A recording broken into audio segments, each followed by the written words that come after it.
It began like any ordinary morning in Houston, the city stirring with its usual rhythms. But an unforeseen event on a quiet street was about to unleash a scandal that would rock the police department to its foundations. Officers Daniels and Blake were known more for their abuse of power than their dedication to service. For them, their badges were tools of domination. One morning, their patrol car pulled up on Maple Street.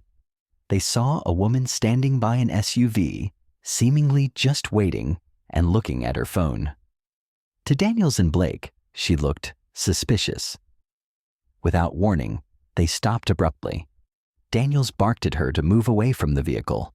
Startled, she began to explain, "I'm just waiting." But Blake shoved her. Before she could react, Daniels slapped her hard across the face. The sickening sound froze nearby pedestrians. She recoiled, her hand going to her cheek, her eyes wide with disbelief rather than fear.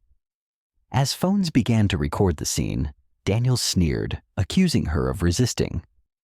With a chillingly calm resolve, she looked at him and said, "You just made the biggest mistake of your lives." Then she turned and walked away, leaving the officers momentarily stunned. The clock had begun to tick. Hours later, the quiet of the precinct lobby was broken as she walked in. But this was not the woman in jeans from before. This woman was different. She stood tall and composed in a crisp U.S. Army dress uniform, medals gleaming on her chest. Flanking her were two serious-looking individuals in suits, internal affairs. Her voice, firm and authoritative, cut through the silence. "I am Major Sarah Collins," she announced, "United States Military Police Corps. I am here to file a formal report of assault and misconduct by Officers Daniels and Blake, and I have video evidence." The room fell silent.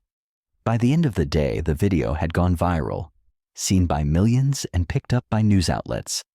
The sound of the slap, the threat, and her resolute words echoed across the internet. Within 3 days, the city was in turmoil. Public outcry was immense. Protests erupted, and others who had been wronged by the police were emboldened to share their stories. Daniels and Blake were suspended, their faces now symbols of police abuse. Their sense of invincibility was shattering. 6 months later, the courtroom was full. Major Collins calmly recounted the assault and the deeper injustice of being targeted based on appearance by those meant to protect. Her concluding statement was powerful. "I had the power to retaliate," she said clearly. "But true strength is discipline, and justice is always louder than rage." The verdict came quickly. Guilty. Daniels and Blake were stripped of their badges, pensions, and freedom. The impunity they had taken for granted was gone. The aftermath was significant. A large-scale internal investigation revealed widespread problems, leading to numerous new inquiries. The police chief resigned, a task force was formed, and police training was revised. The long-standing code of silence within the force began to break down. Major Collins, the quiet force behind this profound change, retreated from the public eye, accepting only the Medal of Civil Courage. Her story became a legend, a crucial lesson in police academies nationwide, a testament to the power of quiet strength, the consequences of arrogance, and how an ordinary person, pushed too far, can ignite a revolution.